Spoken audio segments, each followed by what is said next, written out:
आज हम सीखेंगे रीडिंग। ठीक है, रीडिंग करना हम सीखेंगे, लेकिन पहले मैं आपको यहाँ पर लिख लेती हूँ, फिर मैं आपको समझाऊंगी।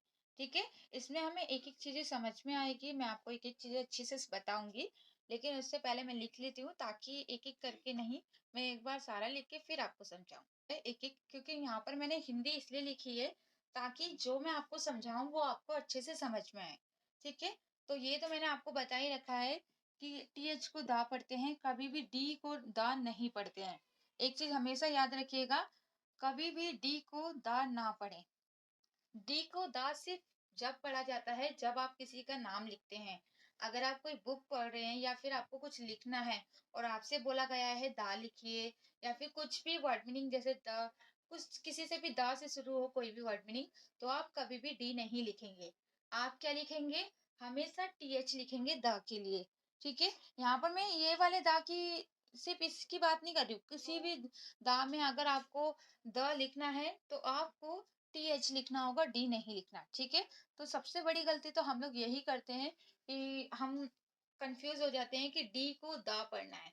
नहीं, हमेशा डी को, अगर कहीं पर भी डी है तो आपको उसको डालना है, कभी भी जा नहीं पढ़ना है। ठीक है, याद रखिएगा। ठीक है, उसके बाद एक चीज मैंने आपको और बताई थी कि लास्ट में ई को हम नहीं पढ़ते हैं, लेकिन यहाँ पर वैसे तो लास्ट में ई को नहीं पढ़ते हैं, लेकिन आप इसे दा की जगह दी भी पढ़ सकते हैं। ठीक है, उसके बाद ग्राइंडर यानी कि जी को हम ग पढ़ते हैं। मैंने आपको बताया है कि जी को जा कब पढ़ते हैं, जब जी के बाद ई आई वाई होता है तभी हम जी को जा पढ़ते हैं। लेकिन यहाँ पर आप देख रहे हैं, ना ही ई है, ना ही आई है, ना ही वाई है, यहाँ पर कोई मात्रा नहीं है, यहाँ पर आर है, तो हम जी को ग पढ़ेंगे। ठीक है, सिंपल है। उसके बाद जी और आर के बीच में कोई मात्रा नहीं है, तो इस वजह से आर को हम आधा पढ़ रहे हैं, ग्रा। ठीक है, उसके बाद आई को हम आई पढ़ रहे हैं, क्यों? क्योंकि आई के बाद एक दो वर्ड छोड़ के ई है, इसलिए हम आई को आई पढ़ रहे हैं। तो ग्राइंड, डी को हम ड पढ़े और ई आर को हम क्या पढ़ते हैं? ई आर को हमें अर पढ़ना होता है, मैंने आपको बताया है, ई आर को हम अर पढ़ते हैं। ठीक है, तो यहाँ पर आपको समझ में आया इसको ऐसा क्यों पढ़ा जा रहा है और इसमें क्या रूल्स है।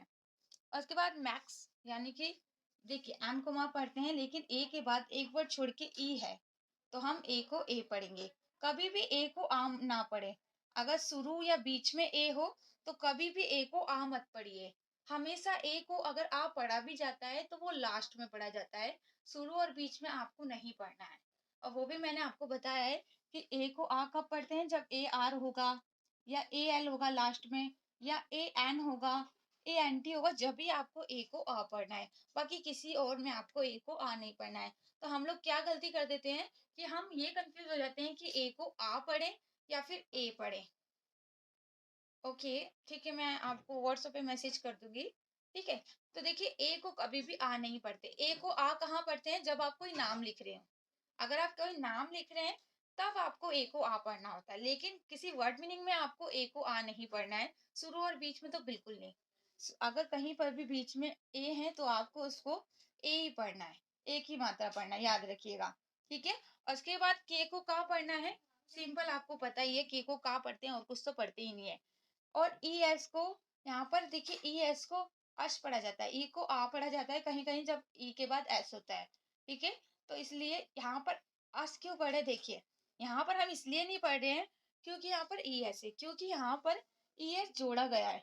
आप देखते हैं ना, एस या ई एस जोड़ते हैं तो हम उसे, यहाँ पर ये ई एस और एस जोड़ा गया है, इसलिए हम इसको ई को नहीं पढ़ रहे हैं। ठीक है, तो आप लोग एक बार इसे पढ़ लीजिए, ऊपर वाली लाइन को पढ़िए 1 मिनट के लिए, फिर मैं आपको समझाऊंगी, वैसे तो मैंने समझा दिया है।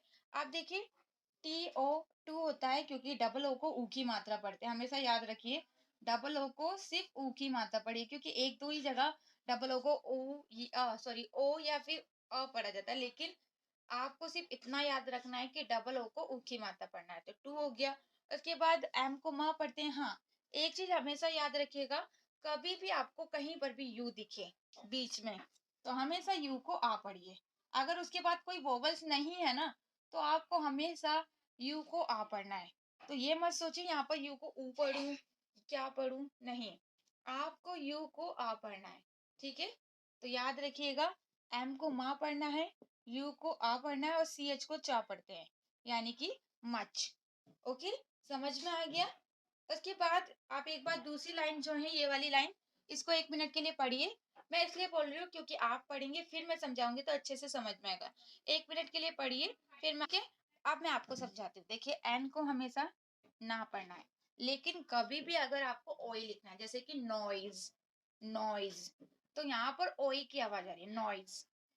अगर आप ओई की जगह ओ पढ़ेंगे तो नोज, नोइज, नॉइज वो अलग हो जाएगा। नॉइज और नॉइज में बहुत फर्क है। तो कभी भी ओई की आवाज आएगी, इसकी ओई की आवाज आएगी तो ओ आई लिखना है, ठीक है। लेकिन अगर बीच में ओई की आवाज आएगी या शुरू में, तो आपको ओ आई लिखना है। लेकिन अगर लास्ट में ओई की आवाज आ रही है, अगर लास्ट में ओई की आवाज है, तो आपको ओ वाई लिखना है, याद रखिएगा। अगर कभी भी लास्ट में ओई की आवाज आए तो आपको ओ वाई लिखना है, लेकिन अगर शुरू और बीच में ओई की आवाज आएगी तो आपको ओई के लिए ओ आई लिखना होगा। तो नो ई, ठीक है, ओ और ई यहाँ पर लिखा है ना, ओई।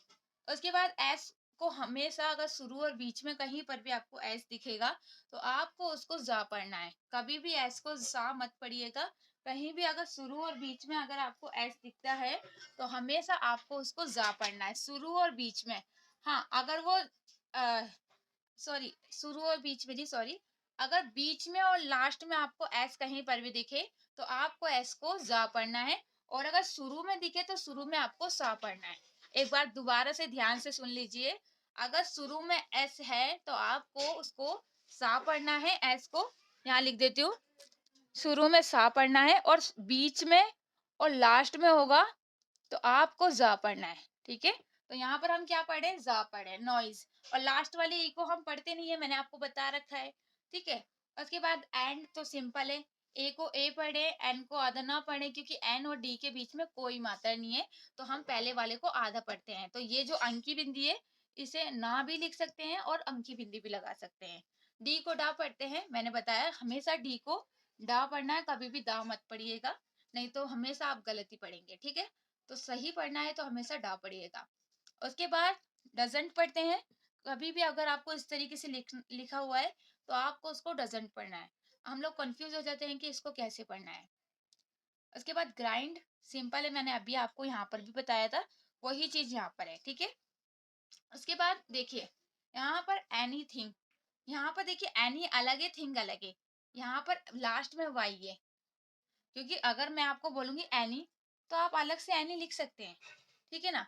तो अगर अगर लास्ट में कभी भी ई की मात्रा आती है तो हमेशा वाई लिखते हैं, आई नहीं लिखते। तो यहाँ पर लास्ट में ई की मात्रा के लिए हमने वाई लिखा है, तो ये एनी।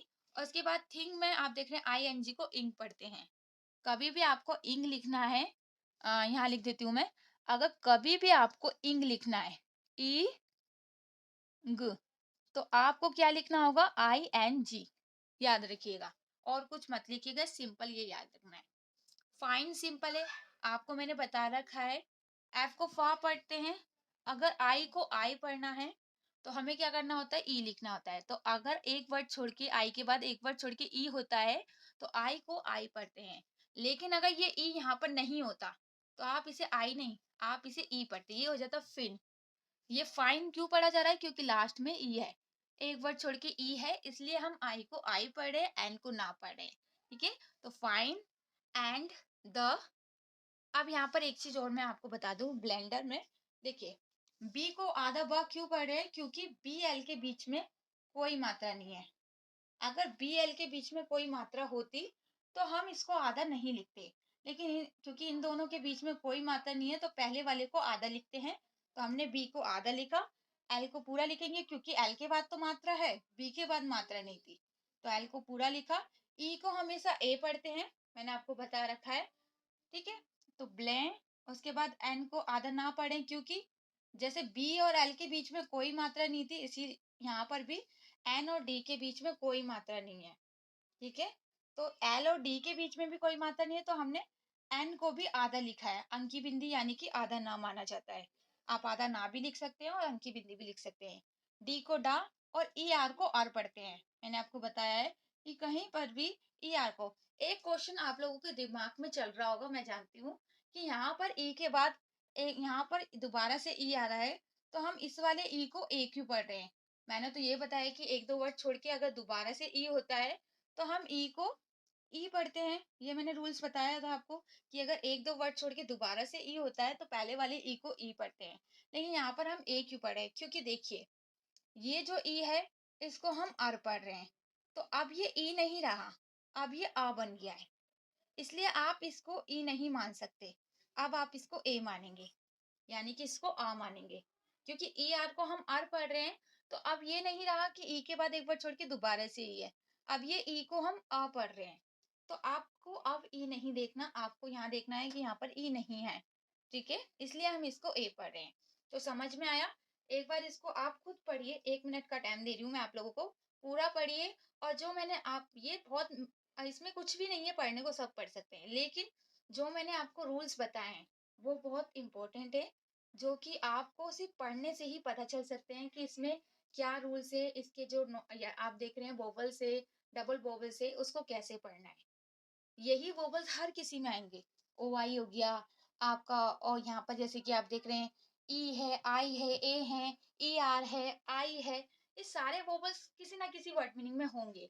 तो आप यहाँ पर ये मत देखिए कि आप ये सिर्फ छोटी सी यहाँ पर 2 लाइन लिख दिए उसको पढ़ रहे हैं। आप ये देखिए कि यहाँ पर ये जो वोवल्स है, ये जो मात्रा है, ये मात्राएं घूम फिर के सब पूरी बुक, जितनी भी बुक्स होंगी, जितनी भी नोट्स लिखे होंगे, सब में लिखे होंगे। तो आपको उनकी मात्राओं पे ध्यान देना है, इस शब्दों पे ध्यान देना है, क्योंकि यही शब्द आपको हर जगह दिखेंगे। एम के, आपका सी एच, कहीं ना कहीं आपको दिखेगा ही। तो उसको अगर आपको पता है उसको कैसे पढ़ना है, तो आपको पढ़ना आ जाएगा। सोचिए। तो बस आप एक बार इसे पढ़िए। हाँ, मैं आपका जा का भी बता दूंगी। ठीक है, पहले आप एक बार इसे देख लीजिए। शायद मैंने आपको सिखा रखा होगा, अब तो पहले के हैं क्लास के, तो आपको मैंने नोट्स भी दिए हैं जाके। फिर भी अगर आपको नहीं, हाँ देखिए, मैं एक बार बता दूं। जी के बाद अगर ई आई वाई होता है, तो जी को जा पढ़ते हैं। सिंपल मैंने आपको बता रखा है। ठीक है, तो चलिए।